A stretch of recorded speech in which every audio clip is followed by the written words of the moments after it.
Welcome back to Soulfire Sessions. I'm your host, Lady RiZe, your inner balance architect, and I'm here with my favorite co-host, the one and only Devar. What up, Rise? Hey, how you feeling tonight, Devar? I've been worse. I've been better. I ain't gonna complain. Got Mm, things on the brain, so we're gonna get into it though. How about yourself? How you doing? I'm doing well. Have a little headache here, so working through that, I must have some things on the brain as well that need to come out. Hmm. Yeah, This is the episode for it. right. This What? is season 3, episode 10. Oh wow, Ooh, I was just finna ask you, how deep into this are we? we are really deep. We went deep diving. Really? So this is relationships. Oh, this is perfect. Divine or draining? Draining. Oh Oh, wait, my bad. off the top like I'm that? sorry. That's my first thought. That wasn't a subtle reaction. My bad, y'all. hmm Uh, yeah. We said we are going to keep going with the metaphors. We said we are going to stay in the salmon energy. We Mhm. were swimming upstream, but then something happened. What happened? We kept swimming and swimming. We dove deeper, Mm, deeper than we planned, mm, past the current, past the resistance, mm. all the way to the bottom of the ocean. And at the bottom of the ocean, What you find? those soggy ass relationships. I be damn. Mm, Everybody stuck. all at the bottom. The Wow. things that hold us up, the things that weigh us down, Mm-hmm. people we love, Mm-hmm. people who hurt us, Mm-hmm. and people we're still trying to figure out. Mm. Yeah. So today we're veering off. No new nature metaphor, just real talk. Real talk. Real talk about relationships. I'm good with that. hmm So, yeah, before we get into it, let me ask you something, Devar. Mm-hmm. Define relationships. What are we even talking about here? Because people hear relationships and they immediately think romance. But that's not what it's all about. All right, people. Like you said last week, we talked about the salmon, how the salmon fights upstream against resistance, against everything trying to keep it where it is. The salmon teaches us that growth requires resistance, discipline, and intention. But this week, we're going to go deeper. We went deep into the ocean, and at the bottom, we found it. We found something most people are drowning in: relationships, Mm. not just romantic relationships, family, friends, business partners, co-workers, even the relationships you have with yourself. And today's question is simple. Are your relationships divine or draining? Yes. Because every relationship in your life is either pouring into you or pulling out of you. And a lot of people don't realize they've been drowning thinking that they were swimming. And just because somebody is close to you doesn't mean that they're good for you. Mm-mm. At the bottom of the ocean, everything gets heavy. Pressure increases, visibility gets blurry, and if you don't know how to navigate, you can lose yourself down there. That's what relationships are, because some relationships bring peace, growth, healing, safety, wisdom, accountability, and others, they bring confusion, chaos, anxiety, stress, and exhaustion. Mm. And I'm exhausted right now, y'all. Even thinking about it. If loving somebody costs you yourself, the price is too high. So hmm we got different type of relationships. All over the place. Absolutely. Mm-hmm. And relationships are every connection that shapes you. Mm-hmm. Like you said, our family, friends, coworkers, Mm-hmm. the person you see at the coffee shop or the gas station every day, Mm-hmm. or that ex who still owes you money. Where that motherfucker? Ooh, Ugh, come here, motherfucker. that sound familiar. Mm-hmm. Or what about those siblings you don't talk to anymore? Or never Everything. talk to. Yeah. Don't talk to them at all. Right. Or the cousins. Mm-hmm. Mm-hmm. The best friend saw you through everything, but now where are they at? I think a lot of people gonna relate to what we talking about today. Mm-hmm. The most important relationship, though, Mm-hmm. is with yourself. Mm-hmm. So we're going to investigate that one too, the relationship that you have with yourself. And the divine, the Mhm. one you have with God. Yeah. So it's not just about love, Mm-hmm. it's about impact. Mm-hmm. Every person who has ever mattered, for better or for worse, That's a relationship. Strange choice of words, but okay. For better or for worse. I'm going with you. I'm going to roll with you. Whatever you say today, RiZe, I'm rolling with you. Yeah, every person who taught you something, even if they taught you what you didn't want to know. Right. Every person who helped you become who you are or showed you who you don't want to become. Relationships shape you either way it goes, whether it was a good relationship or a bad relationship. A good relationship, it shapes you in ways that makes you feel healthier. A bad relationship can make you realize what you needed to know. It teaches you things that you carry on into your next relationships, things to look out for. Absolutely. That's why you have to take time to sit with yourself, because relationships are the mirrors. Mm-hmm. The mirrors, they show you your wounds, they show you your growth, and they show you what you will tolerate and what you won't. Keep your eyes open. They show you who you are when someone needs something from you, and they show you who you are when you need something from someone else. Oh, that's deep. I like tongue twister. Yeah, but that's the deep dive. The point went across. I got it. Wow. And that's why we're here, because you can't heal in isolation. You can't grow without other people. As bad as sometimes we want to, just be by ourselves and fuck them people. What she said. But you can't. Kids and all. Yep. And you definitely can't figure out who you are without looking into the mirrors. Indeed. All right. So now that we've defined it, let me tell you first about one relationship I had. I'll call it 1300. Oh. That's a strange name for a relationship, but okay. Yeah, because it was the relationship before this becoming of who I am and started the spiritual walk and everything, who shaped me, 1300. So I started dating this person. It was about August 2023. And I just felt like they were everything to me. I felt happy when I was in their presence, their company. So I started pouring everything into them instead of asking those questions, the long-term questions, the goals, figure out if they want kids. Do you do drugs? Yeah. You asked got to that get question. into it. No, it did not. That's the problem. Yeah. So I told you, people, when you get into relationships, you got to ask everything. You wouldn't think that you got to ask somebody, do you do drugs? But hey, that's part of it. It's a new world, y'all. And so I was the one doing everything, making sure we're okay, making the plans, checking in, holding it down. And so they started to see that. They start to see that you're a giver. So then they just take. The taker will take. So of course they started to just take and take from me.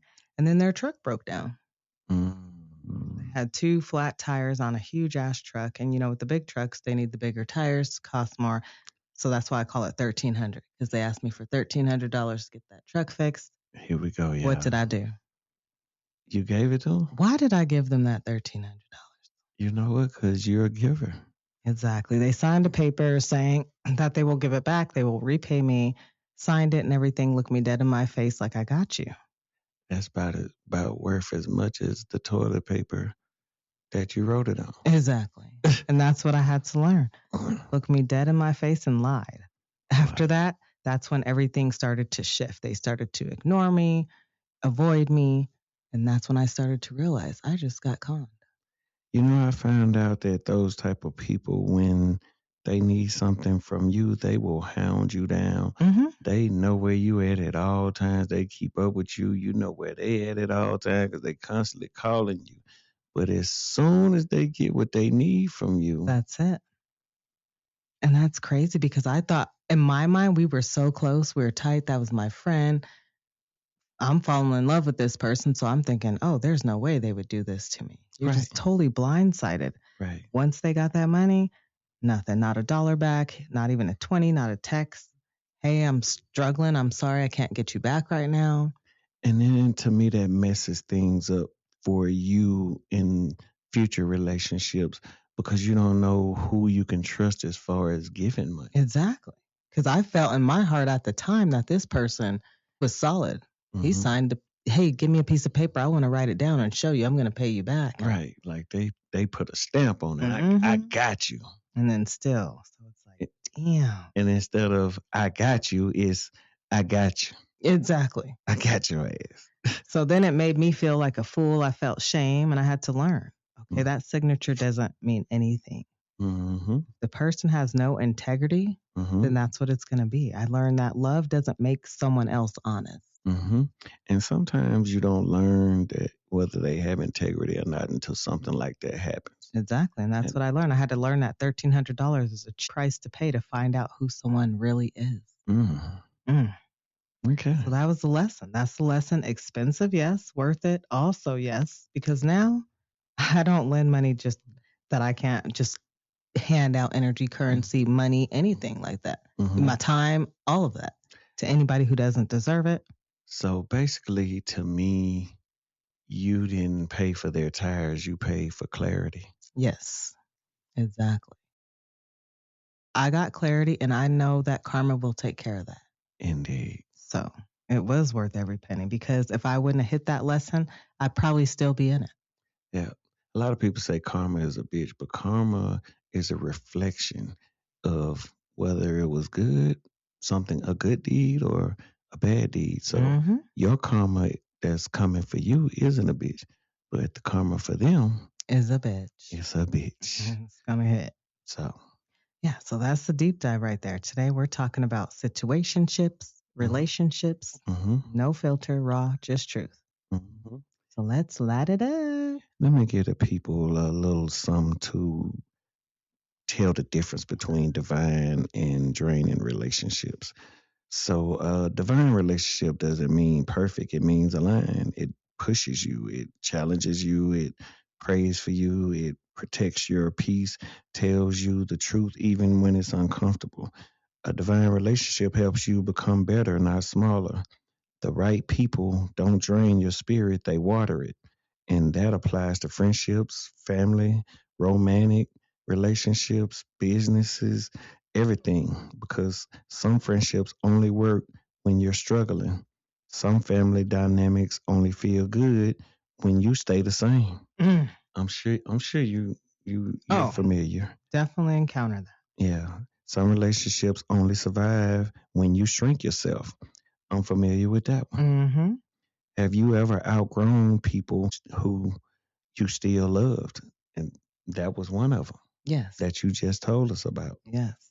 And then that's where we have draining relationships. So the draining ones that leave you exhausted, the ones that you always over explaining yourself, you're always proving yourself, always drained after talking to them, always walking on eggshells when you're around them, always fixing what you didn't break. Yeah, or if they send a text or you see their name come across your phone, you feel anxiety. Oh my God. Oh, you automatically feel, oh gosh. I almost caught a ulcer from feeling so much anxiety just from seeing the phone number pop up on the screen. And it got to the point where sometimes I didn't even look at the phone to see who was calling yet. Just the fact that my phone would ding or it would ring, I would automatically feel anxiety until I see that it was somebody else, and then I would have a sigh of relief. Oh, that's crazy, right? That's yes. So, yeah, pay attention to how people make you feel after you leave them. Do you feel lighter, inspired, seen, or do you feel heavy, confused, or drained? Because energy doesn't lie. Yes. And the hard truth, sometimes the relationship isn't the problem. The version of you inside the relationship is, because if you don't heal, you'll confuse chaos for passion, inconsistency for excitement, attachment for love, comfort for alignment. Sometimes we don't choose what's healthy, we choose what feels familiar, and familiar isn't always healthy. No. Sometimes people stay because they're scared to start over.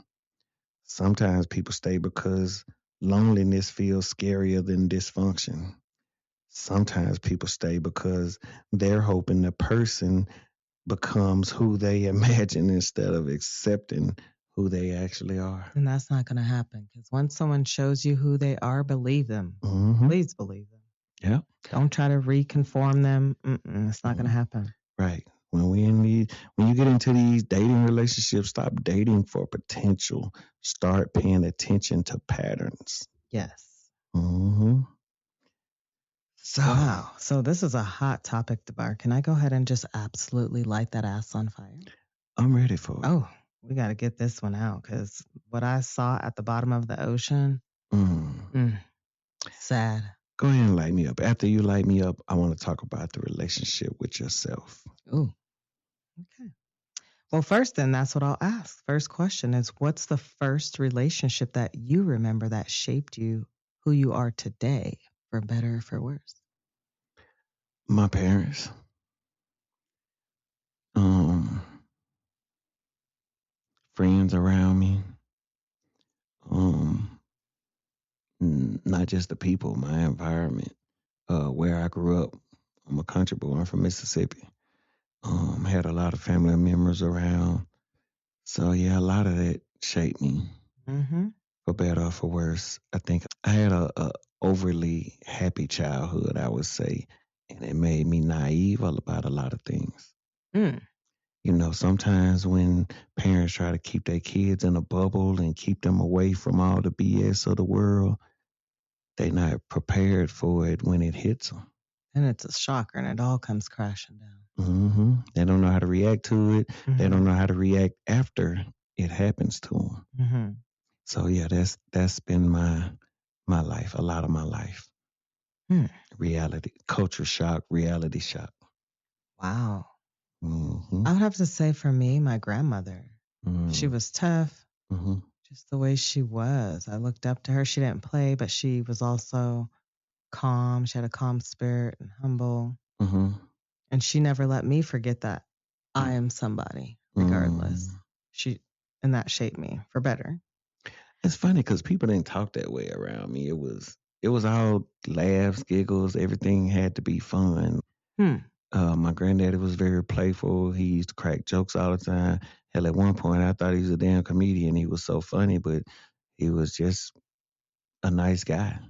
My dad's cousins, everything was a joke to them. Silly stuff. uh, One of my dad's cousins, we was at McDonald's, me and his son and him, and I asked him could I get an ice cream, and he told me yes. So he gave me $1 and I think a quarter or something like that. And I went up there and bought the ice cream on the cone. Came back to the table. I had the little change in my pocket. It might have been 35 cents or something. And he asked me for his change. And, I'm thinking, I know you ain't seriously worried about 35 cents. You a grown man. Like, let me keep this. I can go get me some penny candy. And he grabbed me by my ankles and picked me upside down and shook my pockets until that money fell out on the floor in McDonald's and just laughed, laughed, laughed like everything was a joke. Wow. So yeah, I didn't have I knew, you know what I'm saying, like I could be whatever I wanted to be, but I just didn't hear those type of words from family members and stuff like that and people around me. That just wasn't the type of deeper conversations that I heard. Mhm. So yeah, I envy you for that.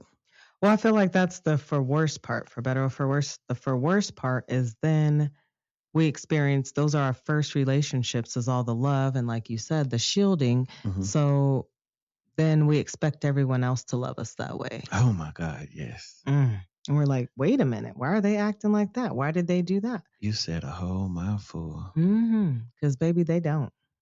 They absolutely don't. So then you get kicked out of there, and you're like, whoa, fucking I meanies. I gave so many people the benefit of the doubt, thinking that everybody had the same type of heart that I did, Right. and then it tarnished me in ways that I can't even define to this day. Mm, exactly. Yeah, people are people are people. Mm-hmm. Everybody came up different.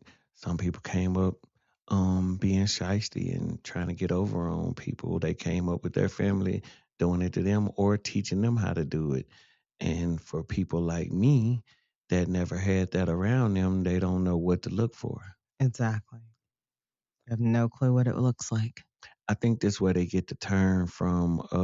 It's hard for a country mouse to live in the city Mm. because the country mouse is not used to all of the way that the rats move around.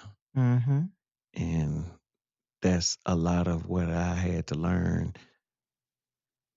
getting into adulthood, I would say.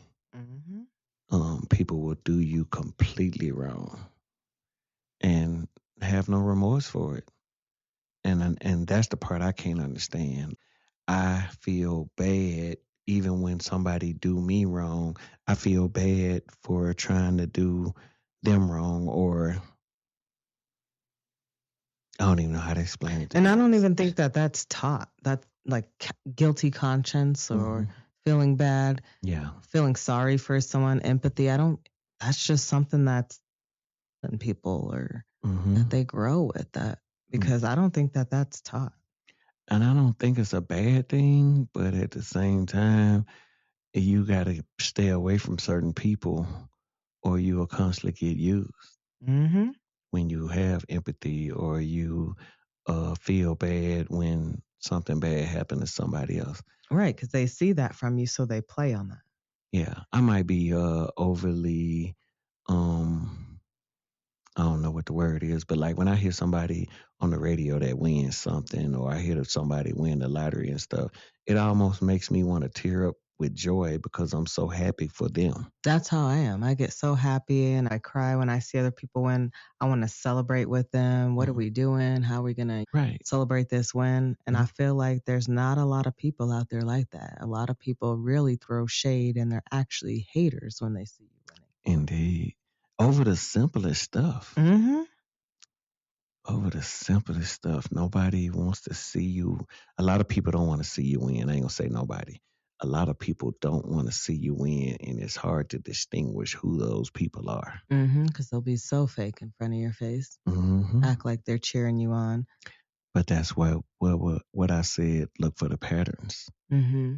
Well, that's where I started to know the patterns, notice them with myself and then with other people. I had to look and be like, wait a minute, this is not real because I noticed that they had such and such energy. They could do all this for this other person or for their business or for their Mm-hmm. campaign. Mm-hmm. And then all of a sudden now Mm-hmm. it's different for me. So that's okay. I recognize the pattern, I accept it, but take that shit somewhere else. Right. They look for you to cheer them on Hmm. whenever they're doing something. But then when you're doing something, it's like it's an issue, Right. or they ain't got time for it. Exactly. Or they're tired or they have every excuse in the book. Hmm. Hmm. People are funny, man. Very fishy. It's funny, but it ain't funny. Hmm. And then that's when you realize I don't want that type of energy around me. Right. And then when I was growing up, it was like, okay, these are my family members or these my friends. I can't just not be around them, but you can. Yeah. That's what I realize now growing up. Now, oh, I can. I don't have to be, blood doesn't give you a pass. Right.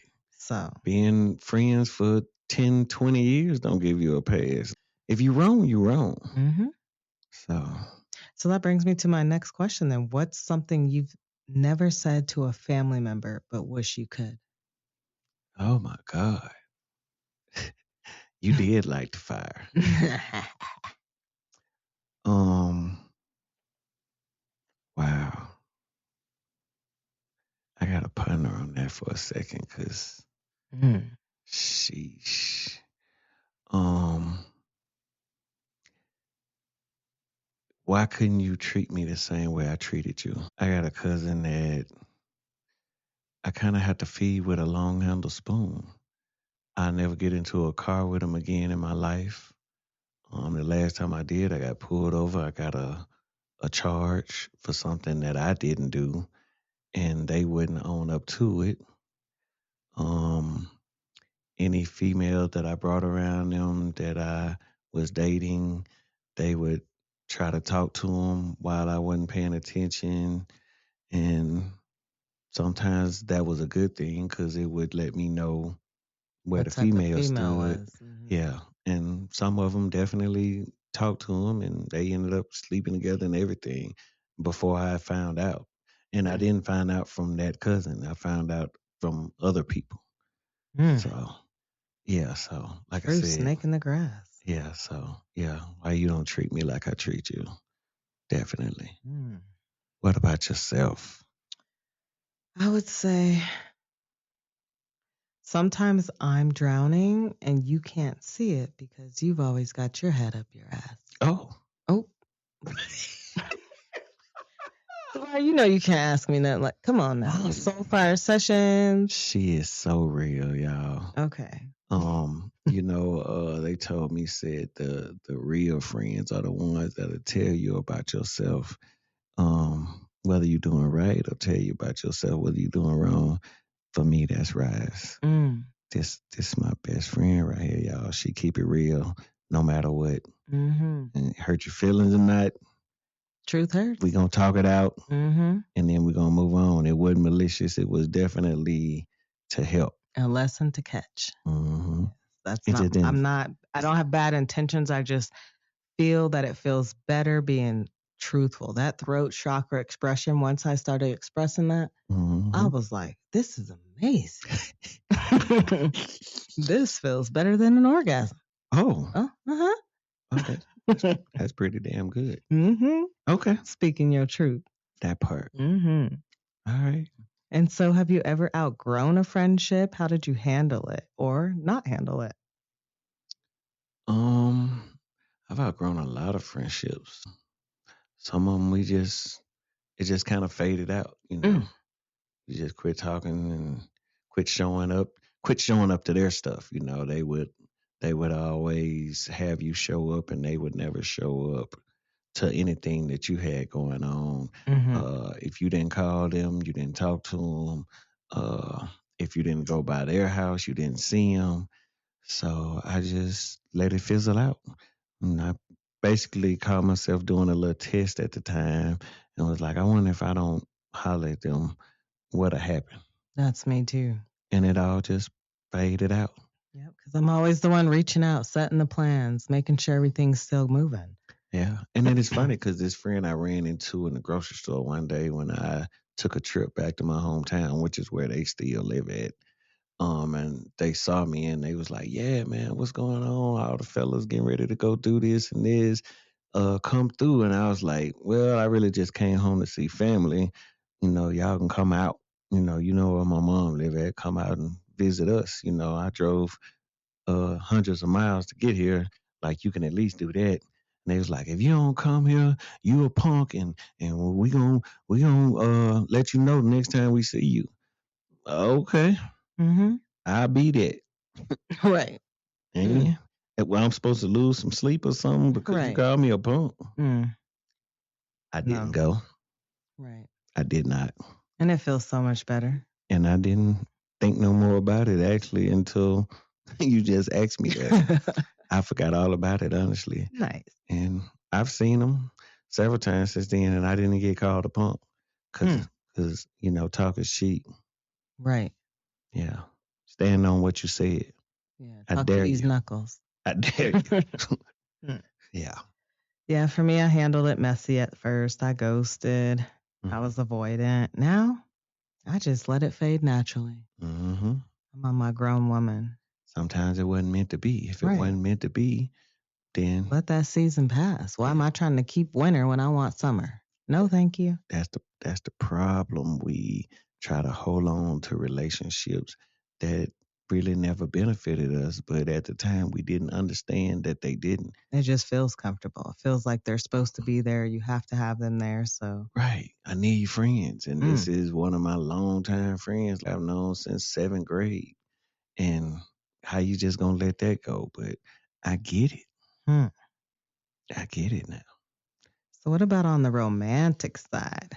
What is a lesson love taught you that you had to learn the hard way?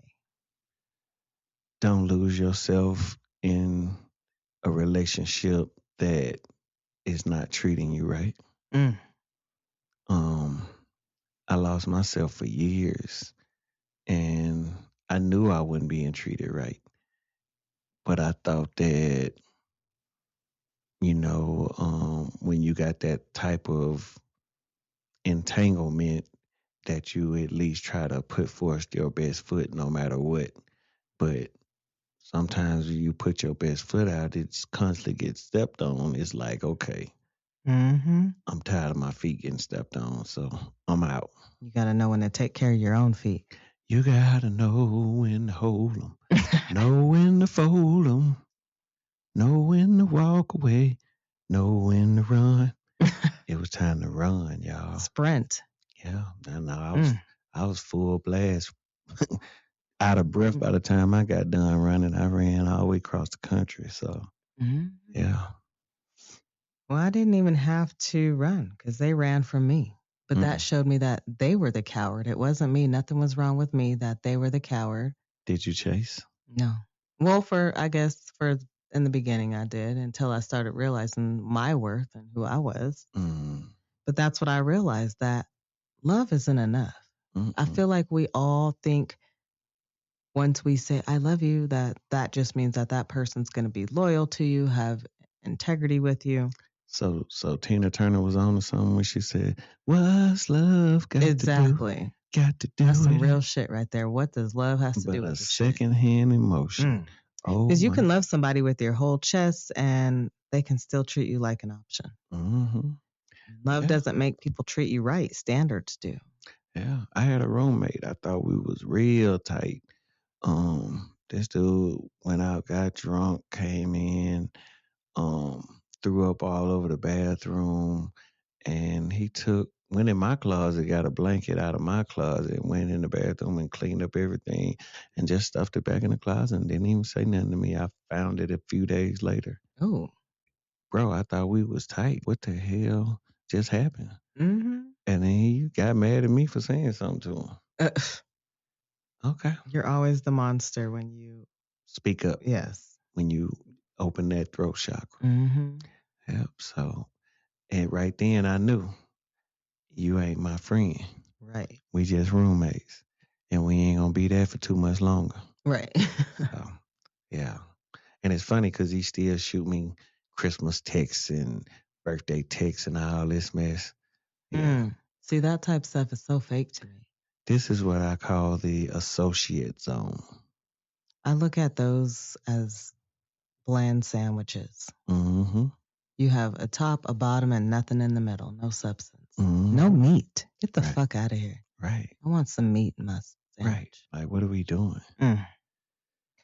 So, yeah, without naming names, then, describe a time someone let you down. What did it teach you about trust? Ooh, is that ass hot? Not mine. I was just about to say maybe someone else's. Yeah. Repeat the question. I need to get the full dynamic of this. Describe a time someone let you down. What did it teach you about trust? Man, I gotta pick one because so many instances I have been let down so many times in my life. So let's see. Let me think of a situation real quick. Okay. Wow, it's crazy, y'all, because for me, a lot of things that happen in my life, it be kind of out of sight, out of mind. So I kind of put stuff out of my mind. And then I make you dig. Yeah, it's kind of like I blocked it out. That's the body holding on to trauma Mm-hmm.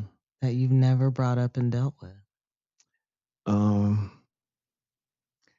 I've had instances, not just one, but instances where people that I've done so many things for, I didn't even want to ask them for anything, but I was in a bad point, you know what I'm saying, a bad spot in my life, needed some help with some things, and they promised, you know what I'm saying, swore up and down that they was gonna come through, they was gonna take care of me. I ain't had to worry about nothing. Don't even know you know how people say, don't even worry about it. I got you. Get that, get that out your mind. Don't even worry about that. I got you. And then when the time came, yeah, it was crickets. Couldn't get them on the phone. Uh, Went by their house. I know they was there, knocking on the door. Nobody came to the door. And after knocking about 5 minutes, that's when I realized, what am I doing? Why am I putting myself out like this when I can figure it out another way? this ain't the person that I can depend on. And I realize that now. And best believe they ain't got to worry about trying to depend on me anymore either. Right. That's what it taught me. Mm-hmm. Reciprocity, y'all. Treat people the way you want to be treated. You just Absolutely. showed me how you wanted to be treated. So let me do that for you. Mm-hmm. Don't ask me for nothing else. I learned that lesson. And I mean nothing. I'm talking about I wouldn't piss on them if they was on fire. Mhm. So Better go roll that way and find some water to roll in. figure it out. But this old movie I saw said, son, you're on your own. Mm-hmm. Well, for me, of course, it was 1300. I tell y'all, that was, I learned my lesson.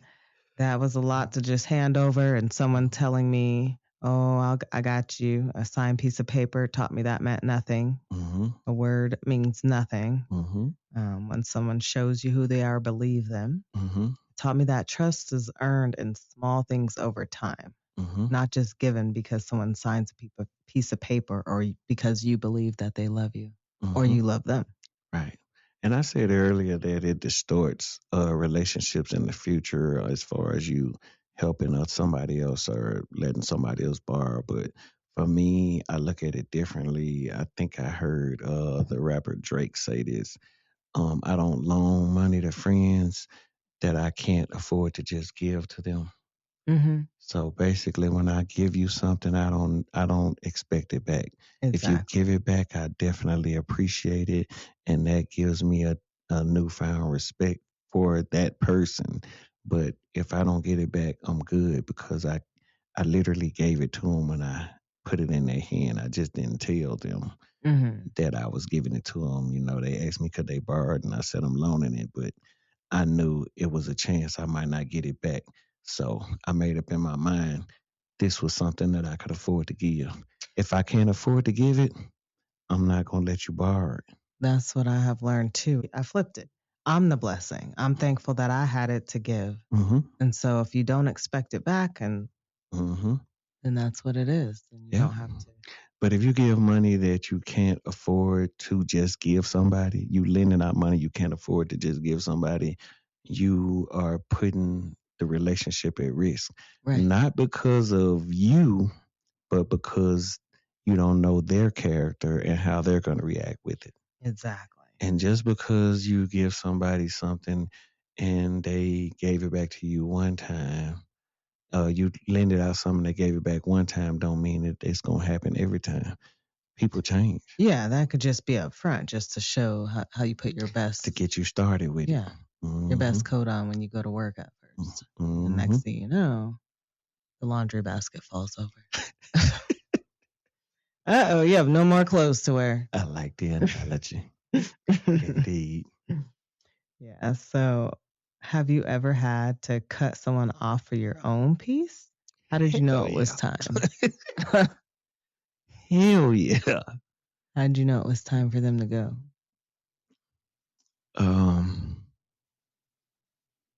I was disrespected so much, treated so badly, used and abused so many times that I didn't recognize who I was. That's how I knew it was time for me to go. I talked to family members, I talked to friends, but it don't matter who you talk to. When you get ready to leave, you're gonna leave. Point blank, period. Ain't nobody else gonna have to tell you. So honestly, talking to other people about it, it's not necessary. You're gonna know within yourself how much you can take. And once you get to that threshold, it don't matter what nobody say. It don't matter what friend try to talk you understand, family member, that person, kids, it, uncle, granddaddy, whoever your person that you look up to, like your hero, even if they came and told you, once you get to that point, it don't matter. You out. Exactly. And that's why with certain friends or family with relationships, I just started to sit and listen when they wanted to vent about their partner or talk shit because you're still there. Mm-hmm. And whenever you get through, then that's what we'll see.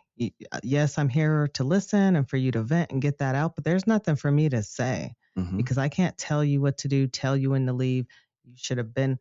And that's what's funny is I always realize like, wow, when people finally say, oh, I'm done. It could be, oh, it was a simple phone call or they came home late one more time. And that could really tee them off. And that could be the straw that broke the camel's back. And sometimes it's just a straw. It might be something simple to you in that And instance, it's but huge to it's them so many because it's stacked straws up. that piled up. Mm-hmm. Yeah, it weighed everything down. And I try not to um I try to be biased when I give people relationship advice about their significant other because I don't want to become that bad guy in their relationship because as long as they stay in there, they going back and telling that other person what you said for some reason instead of letting that be between you and them because they came to you. They didn't have to, you didn't have to give them anything. You know what I'm saying? They could have went to anybody and got that information, but they came to you and you thought that they was going to protect you, but instead they turned around and went back and told the other person what you said. Well, that's a closed throat chakra. That's because they can't speak their own truth and they want to say it, but they don't know how to get it out. So they got to put the blame on you. Yeah, they thinking it. They just, if it backfire, if they say it and it backfire on them, well, Devar said, like, okay, Devar ain't in your relationship. Why are you bringing me up? Right. Now this other person looking crazy at me every time y'all come around. So I limit what I say to people. I may be thinking something, but you gotta figure this out on your own. This your relationship. I can give you advice what I would do, but I'm not gonna tell you how to handle your shit because I don't know that person like you know that person. So bottom line. Yes. Mm-hmm. And so my next question brings us back around to soul fire sessions because that's what we're all about here. And that's what you were getting ready to talk about is self-love. We are all about self-love, loving on ourselves. So what's the relationship you have with yourself like right now? And what do you feel about self-love?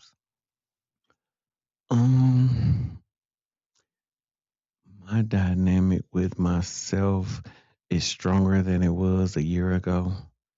I've learned so much about loving myself. I still fall short on respecting myself sometimes as far as things that I still let go on or how people can get over on me sometimes, but it's definitely a shorter leash than what it was. It's more than baby steps, but I'm not there yet, I would say. But It's definitely a process. I'm still in the middle of that process. So That's me. It's definitely better than it used to be, but I still have days where I'm mean to me. I need to talk nicer to myself, remember to give myself grace and know that I'm working on me. So I'm a work in progress. It's the goal is not perfection, it's progress. yeah, I kind of beat myself up a lot sometimes when something that I wanted to say in the moment that I didn't speak up and say. Or for me, in a lot of cases, I be so caught up in the moment of how wrong the situation was that I don't even think about what I should be saying. And then I think about it later and I'm like, damn, I should have said that. But it didn't come in my head because I'm still one of those people that's naive to think that people won't constantly do you wrong. And then you see it again and you like, I can't believe this is happening. All shocked. Yeah, I'm still in shock to the point that I missed the moment. And then it don't have the same effect if I try to go back and say it later. So it's like, can we redo that argument so I can say a couple things I wanted to say? right, because boy, if you bring it back up again, you in trouble. Right, because now I got clarity. I got some heat for you. So yeah, the relationship with yourself. Here's the uncomfortable truth. The relationship with you that you have with yourself determines the relationship that you tolerate. Because healed people stop negotiating peace, respect, consistency, emotional maturity. And you stop begging for love when you finally learn how to love yourself properly. Yes. You stop forcing people to choose you when you finally choose yourself. You stop begging for what you started giving yourself. Mm. So, Yeah, it all starts from within, self-love. You mm, can't love someone else if you don't love yourself. mm-hmm. So it all comes back to self. And, Everything we need is within us. You'll get the other 20% from God. mm-hmm. So, yeah, definitely loving yourself is the most important thing that you can do for your peace. Yeah, and so once you start loving yourself and stop looking outside of yourself for someone else to do it, you'll attract that love. Then Mm-hmm. other people will love you that way. Mm-hmm. So you don't have to look outside of you, just love yourself and look within. And if you think deeply about what you got going on in your life, you will know if you're tolerating some things that you shouldn't be. Mm-hmm. You Think know, about how it makes you feel. yeah, you know when some stuff is when people doing something wrong to you and you still sticking around that person. You know that. Mm-hmm. You may not want to walk away from that person, but you know deep down that ain't how you should have been treated in that situation. And you loving yourself will definitely make you speak up, even if you don't walk away from that person. You gonna make them know Mm-hmm. where they was wrong at, and if they apologize, because sometimes people do things to you that they don't realize that they doing because they so used to doing it. It's kind of like it's kind of like racism for some people. Mm. They are they're bred with it. You know what I'm saying? They're not born with it. They were taught this way growing up, and they're so used to doing it that sometimes they don't realize that they're doing it. So sometimes you got to speak up and let people know when they're wrong. Mm-hmm. But then if you do that and you get the same reaction, yeah, fuck them. Right. Right. Point blank, period. First time it's on me. Second time it's fuck you. Right. Like DMX said, if it's fuck me, then you know it's fuck you. Mm-hmm. So, yeah. Is there a relationship you wish you could go back and do differently? Yeah, definitely. Um, I think I would have ended it differently. Mm. Yeah, I was kind of dirty on this one. Yeah, I'm not perfect. I did my dirt. I had this girl that I really wanted to be with. I was in college. The girl was in college.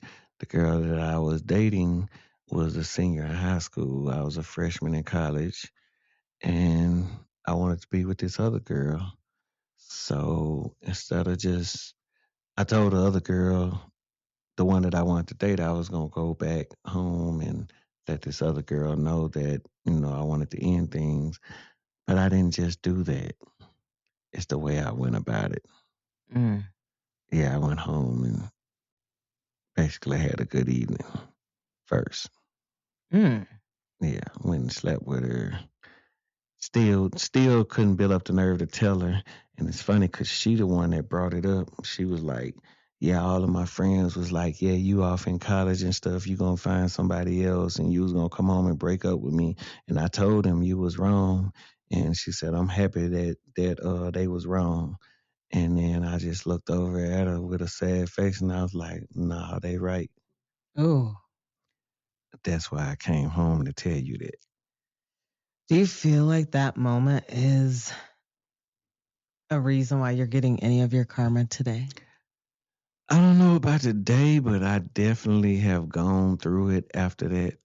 Mm. Yeah, that was one of my lowest moments. I don't think I ever done anything that destructive. And yeah, Hmm. I went through a lot of shit after that. Yeah, for me, it would be just handing over that much cash to somebody. Hmm. That was my big lesson before I started this spiritual walk. I would have kept my money, my peace. I did realize I'm blessed that I have it, but Hmm. I feel like it was a lesson for everybody. So that's the relationship you would change. Mm-hmm. Mm. Yeah, but at the same time, you don't want to change it because then we wouldn't know, we wouldn't catch those lessons Mm.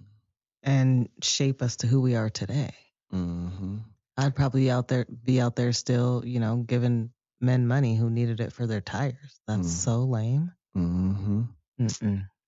Yeah, I was down a rabbit hole at that area of my life because I was with that girl, the one that I wanted to be with for 3 years, and I ended up moving in with some so-called friends, and one of the friends had a girlfriend that was there who really wanted me herself, but wouldn't tell him. I mentioned it to him before we moved in, but she would always get her friends and her cousins to come over and talk to me, knowing that I had a girlfriend and stuff. Mm. And me being young, dumb, and full of you know what, Mm. I was going right along with it. My girlfriend asked me could she move with us since we had moved to an apartment or everything, and I just told her that it was too many people in the house Mm. already. So I mean, technically it was. I shouldn't even been there. It was my friend, his girlfriend, her two kids, and then our other friend and his girlfriend, and then me Oh, in a 3 bedroom apartment. it's a lot. So it technically was a lot of people, but that had nothing to do with why I didn't want her to move in because everybody else had their girlfriends there. It just was the fact that his girlfriend had all of her friends and family members coming over basically to have sex with me or to be with me. And I was trying to hide that fact. And that relationship ended up fizzling out because she not only realized it, but his girlfriend told her that I was doing all this. Mm. So See, what basically, you do in the dark comes out in the light. hmm so basically, she set all of this in motion, and I fell for it because she didn't want me to have that girl because technically she wanted me. So she tried to holler at me behind his back. Oh, that is messy. Yeah, it was a lot. Oh, see what we found at the bottom of the ocean? Right. Now that I didn't do. Scoopies. Right. That I didn't do. I've stooped to some lower levels when I was in my 20s. Had to grow up from all of that, y'all. Hmm. I could say on the female side, I mean, I was not player running around like that. I wasn't like that. Mm-hmm. I would say I was doing it when I didn't want to. Mm-hmm. They would be gross to me and I wouldn't even be turned on and it wouldn't feel good and just, and I was still doing it. It was just because they wanted to. And I think a Hmm. lot of females do that, Hmm. have sex with guys because they don't want the guy to leave or Yeah, I felt like whatever the that case. was what we had to do because this is called a relationship. So we Mm-hmm. need to incorporate that in, or Right, you're going to go do it somewhere else. right. So No, I basically, don't care. Go, please do. right. Yeah. Basically, too young to be in relationships, first of all, Mm-hmm. and not understanding the dynamic of what your position is in the relationship. Right. Yeah. Like, yeah, if I don't care how young you are, how old you are, if a guy is not gonna be with you just because you don't want to have sex with him, let him go. Mm-hmm. Let him Yeah, go. you don't need that. It's too many. I heard a comedian say the other day, too many females giving it up too easy now, Mm-hmm. and it's ruining relationships. Yes. Hmm. Get some standards, people. Love yourself. Yes, please. Hmm. And so, is there one person who saw you when you felt invisible? And have you ever told them? Definitely. My boy Milton. Hey, Milton. Shout out to Milton. Hey, some gratitude sprinkles on you, Milton. Yeah, my boy looked out for me. Yeah, I was going through it. He would just be like, "Man, just come over to the crib, man. I know sometimes you just need to get away and be around a real friend." So, Mm-hmm. and I looked out for him. He was in bad spots and stuff, and I looked out for him, but he always had my back and made sure that I knew my worth. Mm-hmm. Even when I didn't realize my worth at that time. I didn't recognized who I was. He remembered who I was and who I was supposed to be, Right. and that I was better than that. It was so bad that he had to stop coming around because he couldn't deal with the person that was treating me bad. Wow. Yeah. Wow. Yeah. Well, that's amazing. Shout out to Milton. Mm-hmm. For me, I'd have to say you, Devar. Oh. Oh, wow. Wow. Is that a shocker? I was just going to say that exact word. Shocker.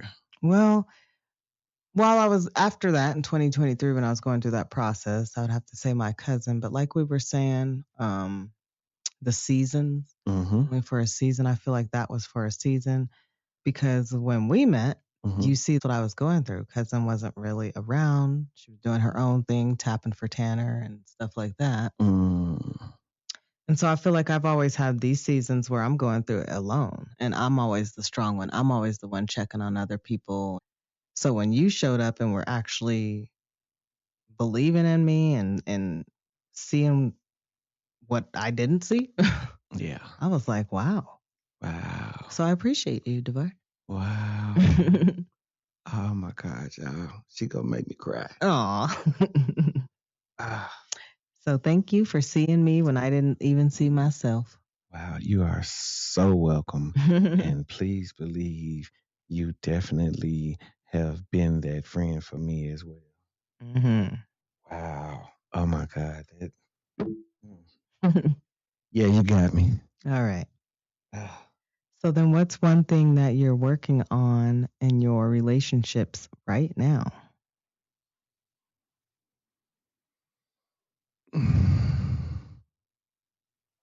I'm working on a lot. I'm trying to be different in relationships now than I have ever been before. Mm-hmm. I'm trying to be a better person. I'm trying to, well, I ain't trying. I'm removing all of the ways that I had in the past in my past relationships, even the ones that was decent. I just want to remove all of that and try to be what I know to be what a good relationship is. I'm trying to unlearn everything that I learned that was wrong. Unlearn the bullshit. Hey, you trying to fuck. Oh, Yeah. indeed. How do we fuck? Face your shadows. Unlearn the bullshit. Claim your power. Kickstart action. That's what I'm trying to do, y'all. Let's go. That's exactly what I'm trying to do. Yeah. For me, it's not overgiving. Fuck that shit. I'm done. I don't have to overgive. If I'm not going to be your friend just because I don't give and give and give to you and you're not pouring nothing back into me, fuck that. I'm not over functioning. I'm not doing that. I'm letting people show up for me as well instead. I don't want to always be the one showing up, always be the one calling, hey, are we going to hang out? Planning everything. I'll let it be what it is. It's hard, but I'm learning. I like what you just said. Let it be what it is. I got family members, they live their life, I live my life. When we link up, it's all good. They'll reach out every now and then. I reach out every now and then, but it's not a constant thing like it was when I was younger. I was always the glue in the family. When somebody wants to know how somebody else was doing, they would call me. And now I'm like, I don't know. I hadn't talked to him either. Hey, it is what it is. There ain't no love lost. You It on just your says what journey. it is. Yeah, you on your journey, you doing you, but I'm not gonna chase you. Mm-hmm. And that's been the thing. That's been the running theme is the chasing part. So I'm down with that part. And that's what's draining. That's what causes a draining relationship is when you're always chasing, pouring into their cup, doing, giving, and nothing's being poured back into you. What she said, y'all. Is that ass completely hot? I got one final question. I'm loving it, so keep it rolling. All right. Well, then, are you in any type of relationships right now that drain you? Devar. Keep it real, Devar. You know I was lighting it up tonight. Hell yeah. I'm not in it, but I'm in it. When you're going through a divorce, you are stuck. But I'm not in the relationship. But yeah, it drains the fuck out of me. It drained me today Mm. on some petty shit. Petty, Petty. shisty, lazy. Yeah, like Mm. the disrespect is. I shouldn't be shocked anymore. I say that. Mm. But I'm always shocked at how far a person can take something, how far something can go. It's like a snake crawls in the grass with their belly on the ground, and you can go lower than a snake. Right. That's pretty low. Yeah, it's Mm. it's downright evil. Mm-hmm. And then you wonder how you even entangled yourself with this person. Mm-hmm. Starts to make you mad at yourself. Right. And I'm not I know I'm not the only one that's Mm-mm. dealing with a situation like that is not easy to remove from your life. Sometimes you should just let go. You have to. You have to People, just stop. why do you hold on so tight to something that you know has nothing for you? Mm-hmm. It's no good for you. It's not benefiting you. It's not benefiting you to hold on. Um, that person has moved on, and you are still holding tight and trying to punish them for something that they don't even know what you punishing them for. Well, that's because they don't love their self. That's what Mm-mm. that all goes back to self, because they're lost. They have no clue what to do with themselves. Mm-hmm. They don't know how to take care of themselves. Mm. Hell, could probably even barely get in the bath by themselves. Oh, Mm-hmm. yeah. So they're projecting. Mhm. Misery loves company. They're trying to take you down that road with them. I'm not going back. Not We're going not back. going back. So Yeah. this is, I feel like, their lesson. Mm-hmm. We're all a lesson for each other. Mm-hmm. So I feel like this is their lesson to get up off that ass and Mhm. wash it. Right. Wash it clean by yourself. Kendrick Lamar said it best. Well, his grandmama said it best. Kendrick Lamar grandmama said, "Shit don't change until you get up and wash your ass." Exactly. So, And you have to do it yourself. Why are you waiting for somebody else to wash your ass? mm-hmm. Mm-mm. Grown people want to be grown until it's time to be grown. Mm.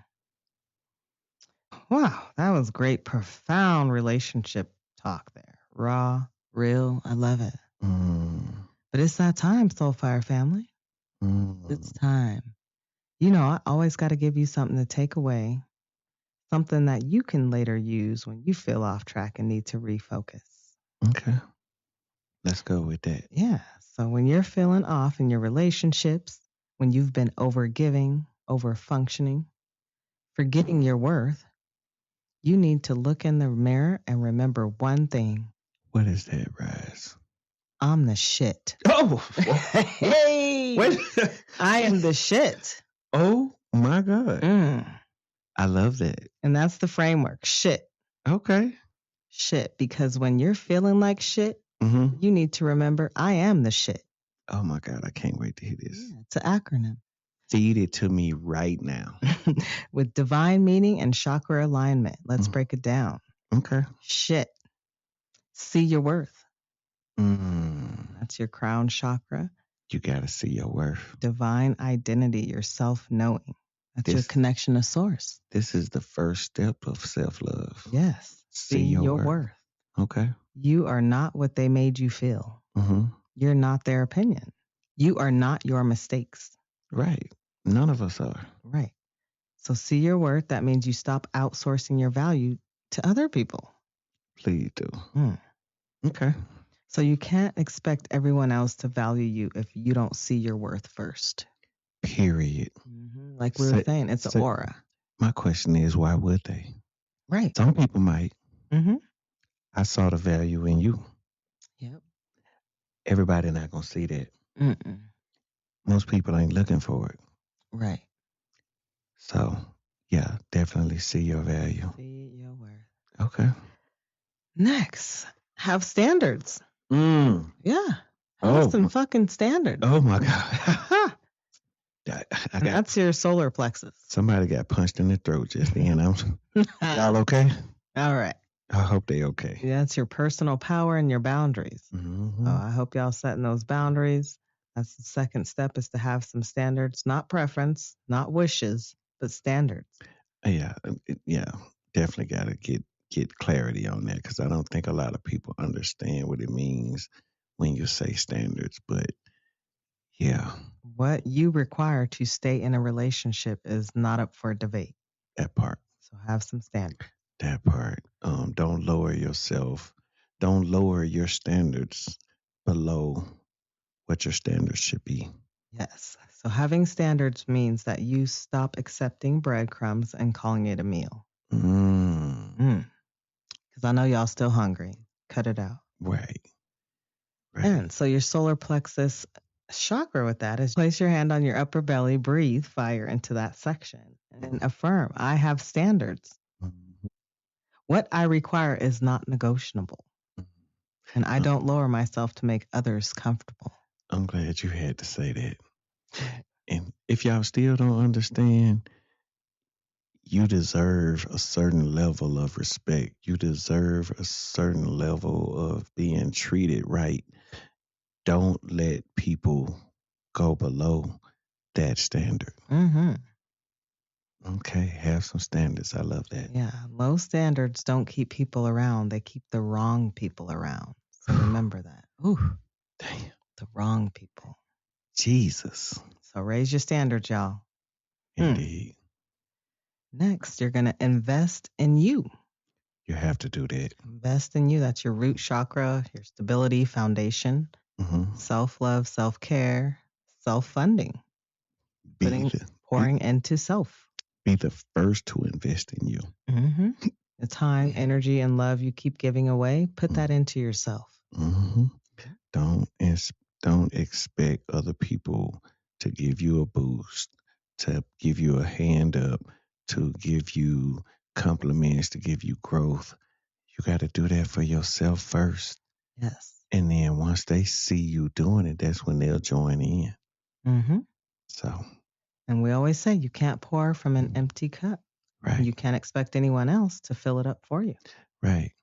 And take you some time out to figure out how to fill it up if you don't know. Yes. Because if you don't know how to fill it up, that means you definitely don't have a full cup. So, right. Take some time to love you and figure out what's best for you, not what's best for the people around you. Yes. And if you feel lost with that, that's also a leaky root chakra. So that means that you need to ground. So go do some gardening, put your feet flat on the earth. Mm-hmm. You need to affirm, I invest in me. Right. My energy is precious. Mm-hmm. I spend it on myself first. Mm-hmm. And when you ground, and don't just think that just because you put your feet on the ground that that's going to give you clarity. You need to be focusing. Yes, tap in. Mm-hmm. That's what they call meditating. A lot of people can't achieve that state because we cannot get to a place where it's quiet for more than 5 minutes. Right. In order to achieve that state where it's quiet and you tap in and you can meditate and you're breathing and can tap into your different energy systems, that's about 30 minutes, y'all. Mm-hmm. And a lot of people say that an idle mind is the devil's playground, but that's like a thing where you're like not doing nothing all day but thinking. Mm-hmm. We're talking actually focusing on yourself and the Most High. Mm-hmm. And let the downloads drop in. Yeah, getting into an alignment with God. Mm-hmm. So. Yeah, because the longest relationship you're going to have is with yourself. Indeed. So start acting like it. Indeed. Next, while affirming that you're the shit, finally, you're going to trust your gut. You got to. Mm-hmm. Trust your gut. That's your third eye chakra, Mm-hmm. your center for intuition and inner knowing. Has your gut lied to you? No, you have to trust your gut. I know it feels funky at first and when you're getting used to and practicing, but once you start trusting that thing, you start to see it does not lie to you. Right, because that feeling.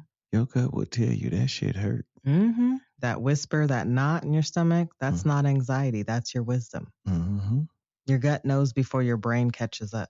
Right. And your gut knows when something is off. Mm-hmm. Your gut knows who's real and who's performing. Right. So listen to your gut. The heart may want what it wants, but that don't mean that you got to give it to it. Because if it ain't good for your heart, don't feed your heart no bullshit, y'all. Mm-mm. Trust your gut. Right. Mm-hmm. So the third eye chakra practice with that is to close your eyes, place your fingers between your brows, Mm-hmm. and affirm, I trust my gut. I trust my gut, y'all. I don't talk myself out of what I already know. Don't talk myself out of what I already know. Yeah. Mm-hmm. Every time you ignore your gut, you regret it. Indeed. So start listening. I definitely can say that. Mm-hmm. So that was great. Are you ready to be the shit together, Devar? I don't see why not. Let's go. All right. See your worth. Please see your worth. Have standards. If y'all don't have some damn standards, people gonna walk all over you. Invest in you. Invest in you before you invest in anybody else. And trust your gut. Trust your gut, people. It ain't gonna lie to you. So that was great. So when you feel off track in your relationships, look in the mirror and say it. I am the shit. I am the shit. Not with ego, with divine knowing, because you are. This is Devar from Soul Fire Sessions, and I approve that message. I appreciate that. I am the shit. Hey. Oh my goodness. So can we go ahead and take our shitty asses over to the community fire? We can. Hey. If you want s'mores, I will give you s'mores, but I am so full right now. We had some famous days. Shout out to Famous Dave's Barbecue. Shout out. That was so delicious. Famous Days. Oh my God. Cornbread. Oh my God. We can bring that over to this community fire. That was delicious. Ends, y'all. Burnt ends. Rib tips. Ooh, that brisket.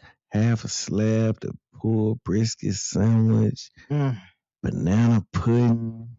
Ooh, it was delicious. Bread pudding. Cream in there. Apple pie. We got some full apple pie too. Not cornbread, but cornbread. I don't want no s'mores tonight. Hand me that apple pie. All right, I got you. Yes. I was looking over at RiZe gold mouth on life. You gonna eat your cornbread? And I'm over here guarding it. Right. Like, is there any more left? I was looking for another one. Hey, they put that honey butter on that thing, and it's already so tender. Delicious. I'm gonna say it like this: Jiffy ain't got shit on this. Oof. Y'all go ahead, Famous Dave. That was yummy. Filled me right on up before this session. Indeed, indeed, indeed. So, community fire. This is the time y'all can fire off any questions, answers, concerns, statements, whatever you have for us. Remember, it's a community, not a clique. Hey. Yes, indeed. I'll start with some community fire questions here. Run them off. So, Devar, how do you forgive someone who hasn't apologized? Easily for me. When I apologize, it's for me. The forgiveness. Not necessarily apologizing, but forgiving. I forgive people for me because they got a hold over me as long as I hold on to them not apologizing. So absolutely, forgiveness without apology is for you. It's not for them. You don't have to trust them again. No. You don't have to stop carrying the weight. Yep. Yeah, forgiving don't mean that you forgetting. Yeah, keep the lesson. Yeah, don't let them people cross that same bridge. Like you said, bite me one time, that's on the dog. Bite me again, that's on me. So learn the lesson. Don't go through it again. But yeah, don't hold on to that mess. Let it go. Yes. It ain't that serious. So what if the person who hurt you is family and you can't just cut them off? Well, you mean can't cut them up? Who says? Well, yeah, let's normalize something. You don't have to cut someone off just to have boundaries. Right. Family's complicated.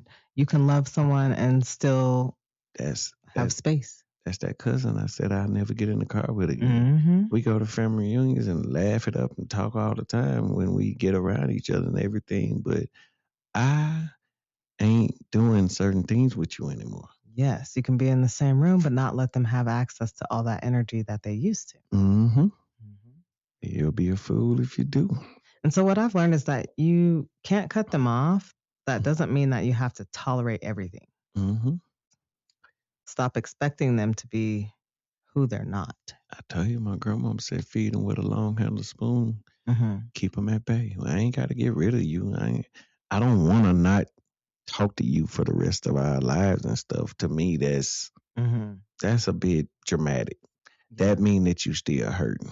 Yeah. If I can't tolerate being around you without still feeling or thinking about feeling like I'm back in the moment where whatever you did wrong to me, that mean that I hadn't healed.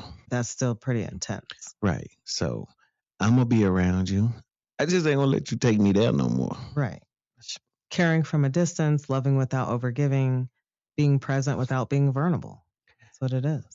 This is what I say it is, and people can take this to heart. You treat people accordingly, according to who they are to you, who they've been to you. You treat them that way. Now, don't get me wrong. If they're remorseful, if they have apologized and everything, you don't hold something against somebody. Like you said, we are not our mistakes, and they are not either. But if they ain't bringing it up, they ain't apologizing. Okay, it's all good. I forgive you for that one. That one is for free. The next one gonna cost you. So then, how do you stop repeating the same relationship patterns? After the leech you had for 20 years, Devar, I know you don't want to. You learn the pattern first of all. Recognize the pattern, and don't let it happen again. You look for those red flags that brought you into that one. You know why you were at where you were at. You may not know from the other person's perspective, but you know from your own perspective what got you there. Don't let that happen again. Yeah, because the pattern doesn't stop until you learn the lesson. And you don't have to learn the lesson by getting mad at them. You learn the lesson by looking in the mirror. And you don't go into things expecting things to be bad. Don't go in a relationship expecting for that person to be the same type of person, because they could have similar traits, but they're not that person. They're not that type of person. So look for the real patterns. Don't look for the surface level patterns. Go deep and ask yourself, what am I attracted to? What am I tolerating? And what part of me keeps picking people who can't pick me back? Right. And then you have a conversation with that person as well. And if you can't get no clarity, then that person probably ain't for you. Right. So talk it out. Communication is key. And that's how you stop repeating it, by getting still. You have to be still, be alone with yourself long enough to ask the hard questions and be truthful with yourself. Either by therapy, talk therapy, journaling, write it down, or just by noticing the red flags early instead of just explaining them away or pushing them under the rug. You have to raise your standards, raising your standards until the wrong people can't reach you. I got a question for the people, and RiZe, you can answer this to the best of your ability. Is loyalty staying or being honest? I feel loyalty is being honest.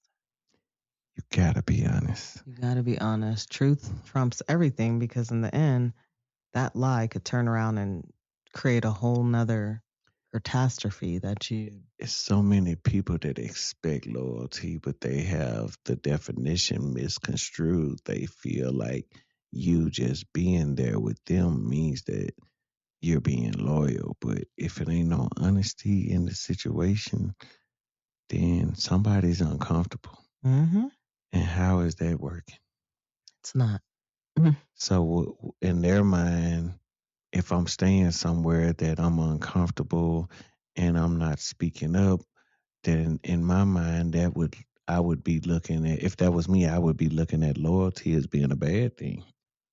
Exactly. I don't want to have to block my throat chakra or be uncomfortable just to be loyal. So Yeah. Just to say that you're loyal. Mm-hmm. Come on, man. Mm-mm.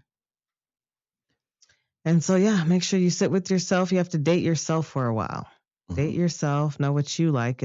Let yourself be the safe person. Let yourself be the one who doesn't leave.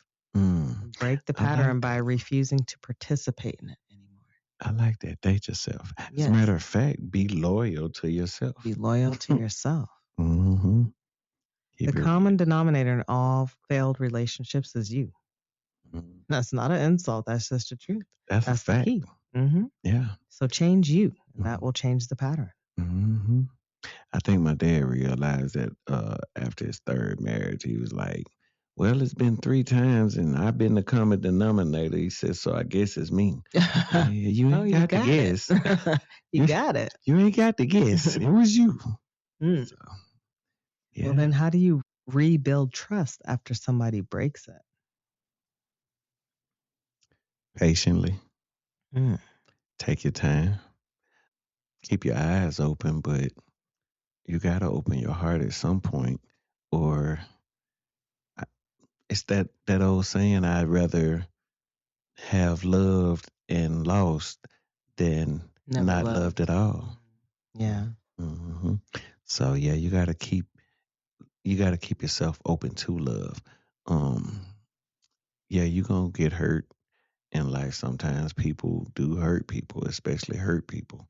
They're the main ones that hurt people, but you can't close yourself off to love. Mm-hmm. Because first of all, God is love. Mm-hmm. And as long as you can find love that involves him, where you can keep him in it, it's hard to go wrong when you are honest with each other. Absolutely. Mm-hmm. And rebuilding trust, I feel, is not your job alone. The person who broke it has to do the work as well with you, too. Mm-hmm. You can't rebuild trust by yourself any more than you can clap with one hand. Damn.